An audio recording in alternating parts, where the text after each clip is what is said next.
This episode of Test Drive is brought to you by Ash Gregoire, with over 3,000 vehicles in stock at 30 dealerships across North America. Well, folks, this has been a long time coming for me. It has been about 15 years since the last time I drove a Porsche Cayenne, and that was the turbo. It was one of the first ones that came out in North America, and here we are now with a second generation. This, my friends, is a 2016 Porsche Cayenne. Now, yes, this is the base engine and pretty well equipped for what it is, and I know there are people out there who are going to complain that this isn't the turbo or the V8 or have more performance, but guess what? It's a Porsche. Do you have one? Probably not. Now, when this vehicle was new, the base MSRP was $67,400 Canadian, $58,300 in the US. This one we still have the window sticker for, so the original price as configured was $83,410 Canadian. There are quite a few options on here, so yes, it is the entry-level engine, but it does come very well equipped for that price point. We had the premium package, which added the Power Steering Plus system. We also had front ventilated and heated seats with 14-way power, but these were upgraded to the 18-way sport seats. You also got 3 memory options for the passenger, 2 for the driver with an exit mode as well. You also had comfort lighting, auto dimming mirrors, front and rear parking sensors with a backup camera. Keep in mind, as a 2016, those were not standard yet across the board, and a regular sunroof. This one's been upgraded to the panoramic one. Now, I know what you're thinking, how did we get UPS brown on this Porsche Cayenne? But actually it's Umber Metallic, and it is a standard color option, and I think it looks really good. We've got brown on brown essentially for a really nice looking ride. A couple other features we have on this include the trailer hitch, as I mentioned, panoramic sunroof. We have the electric side window sunshades in the rear seats, the Porsche entry and drive system, Bose surround sound system, and 20-inch RS Spider design rims. They're really nice. I have to say that the look on this car is top notch. But what's under the hood on this Porsche Cayenne? It uses a 3.6-liter VR6 engine, producing 296 horsepower, 295 pound-feet of torque. Yes, you could have gotten a lot more power out of it, but keep in mind that not everybody needs the Turbo S. This is a great daily driver with pretty decent fuel economy overall.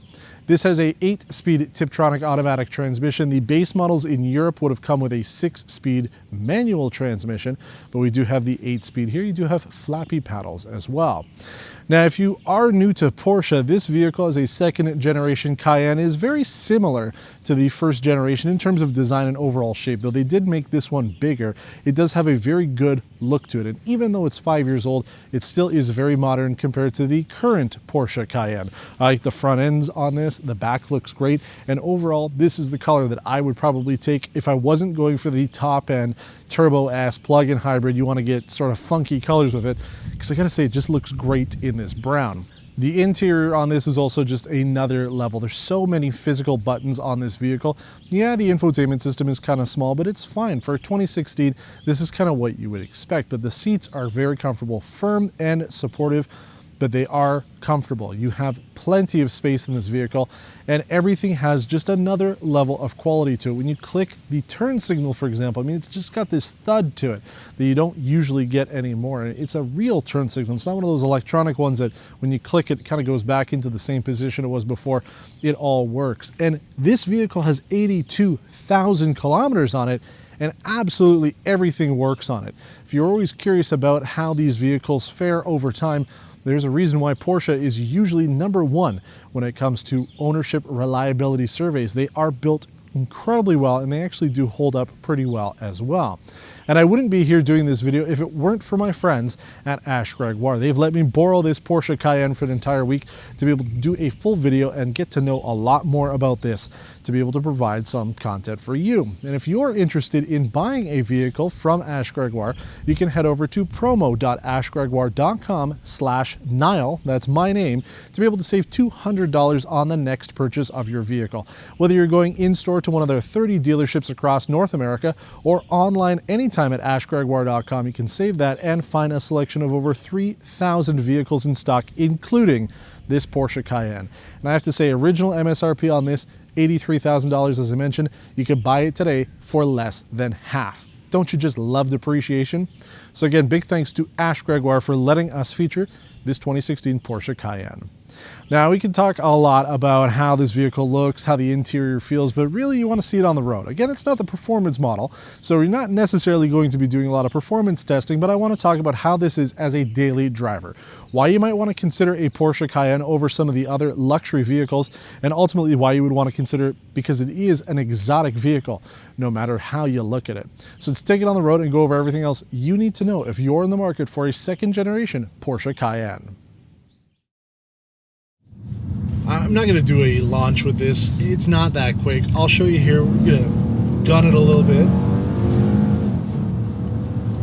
And we're at 100. See, like, even from a rolling start, it ain't quick. I am in sport mode. I'm going to turn it off from sport mode just because we don't need it on. You do have a manual shift. It's the opposite pattern that I would prefer on the gear shifter, but you do have nice feeling flappy paddles on the steering wheel. So there's some good stuff there. I mean, you're buying the entry-level Cayenne because you want to have a Porsche, you want to have that experience and still save a little bit on fuel. You would have seen our fuel numbers at the beginning. They're not bad overall for a 5-year-old vehicle. And if you go with something like the diesel or the hybrid, even better. But the idea of this is to drive a Porsche, to have a lot of that experience without spending a lot, because you can spend a lot on a Porsche. I was looking at a 2021 Cayenne, the top-end Turbo S, whatever hybrid, and it got up to about $230,000 Canadian, and that was pretty quick to get there. So, you know, with a vehicle like this, it costs about the same as a Honda Accord, but you're getting way more than a Honda Accord with this thing. Holy man. If you like buttons, this is the one to get. So many buttons on here. One of the things I really like about this is you have true dual zone climate control.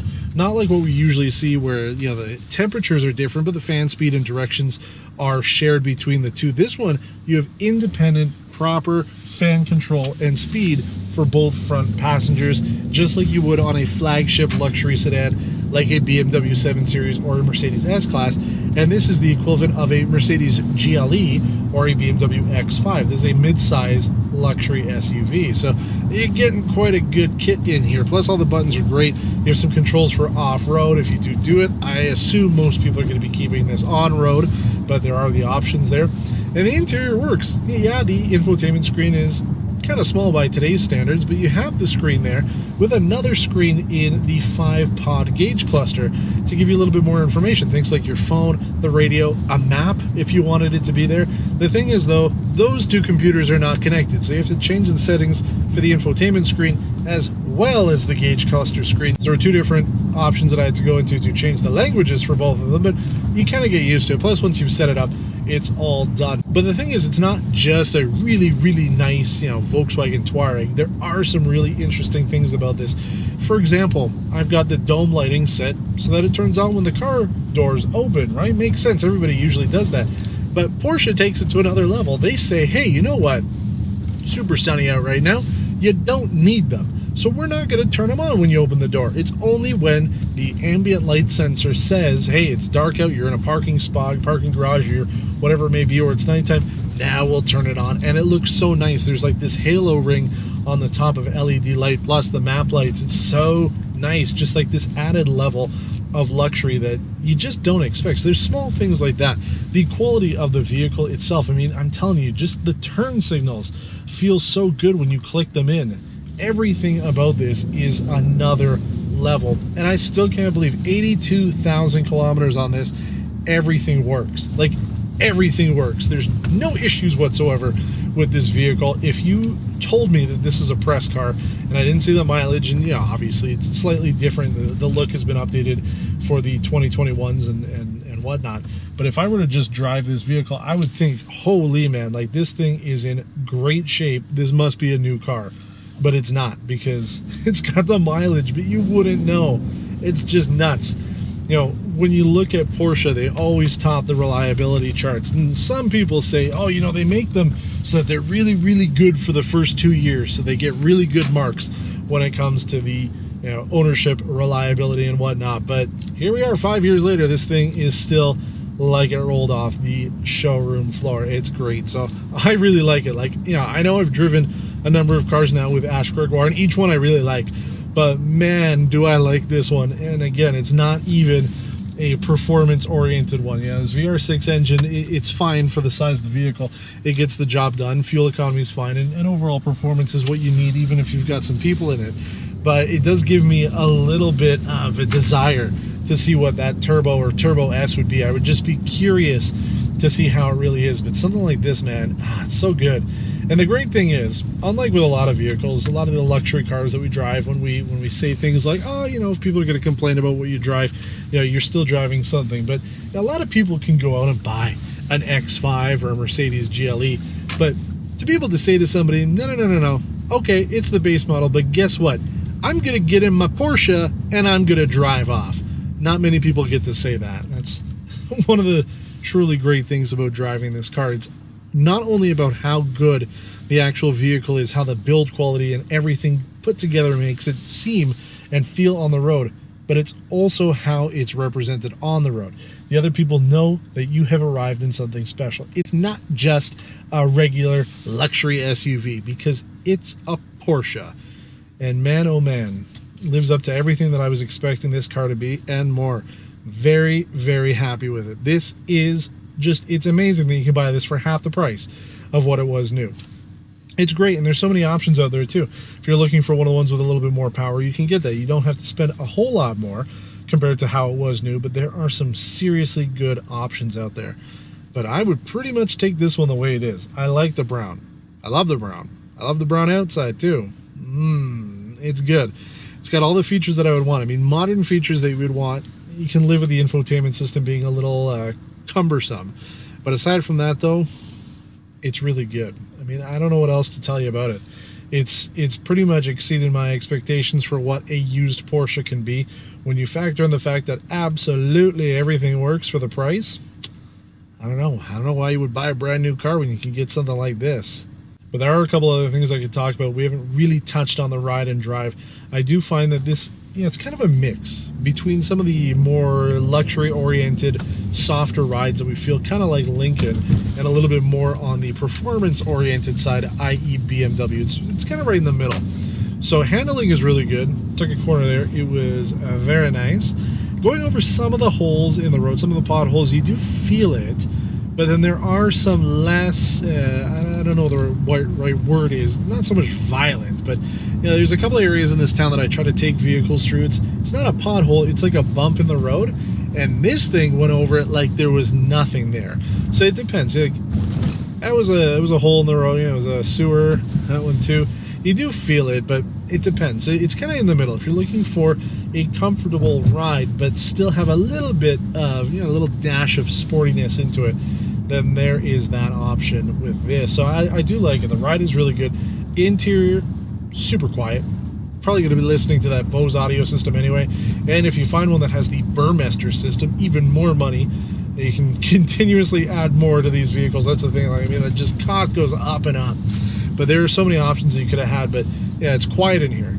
The ride is good. The comfort is really good. Like, I'm in a great position here. 18-way seats, have a lot of adjustment. But again, it's everything that I would have expected this vehicle to be and to do. It has really exceeded my expectations, and it continues to baffle me. But we should go back to the studio. I want to talk about some of the things to look out for if you're in the market for a Porsche Cayenne, specifically the second generation, but some things do apply to all model years for the Cayenne for the entire production run, as well as other Porsches in general. So let's take a look at some of the buying tips that you need to know if you're in the market for a second generation Porsche Cayenne. Now, as always, we like to talk about things to look out for if you're in the market for a Porsche Cayenne. As I mentioned, this is the second generation. There were a number of different trims and engines sold throughout the years of production. This Cayenne was the base model with that VR6 engine. You could have had the Cayenne S, GTS, Turbo, Turbo S, and they also had hybrid and diesel options as well. So there are a number of different choices for you depending on what you're looking for. Obviously, something like the Turbo S would be the most performance-oriented one, but you get different choice depending on what you're going with. Now, it is pretty widely considered that both the 2004s, the first generation, and the first model year of this generation, the 2011s, should be avoided. No matter what, just don't buy those ones, as they had significant issues. Things like the engine, cooling, brake systems, they are pretty problematic on those two model years. Now, this second generation, which ran from 2011, the problem, until 2018, it gives you quite a wide range to choose from. The facelift came in 2015, and it changed the front end. It got a different look to it. Back end saw the largest change. It's a lot more modern compared to what Porsche is doing today. So you get a slightly more modern looking vehicle with a 2015 Plus. So if you're looking for those, again, avoid the 2011 if you can. But there are some issues that can come up. The cooling systems for these vehicles, as well as other Porsches, are a little brittle. Those could become a problem down the road. So some users, some owners have reported significant issues where they've had to replace the whole system, or they have been stranded, whereas others haven't. So it's going to be a hit or miss kind of thing. See if that's been worked on.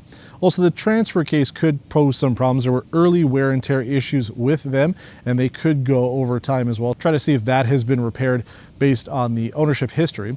And also, the fuel pump can go out prematurely as well. Again, depending on just the vehicle itself. There doesn't seem to be a specific point at which they go, but that could also be an issue as well. So if you pull out one day and the car doesn't start up, that might be the issue. The fuel pump could have gone.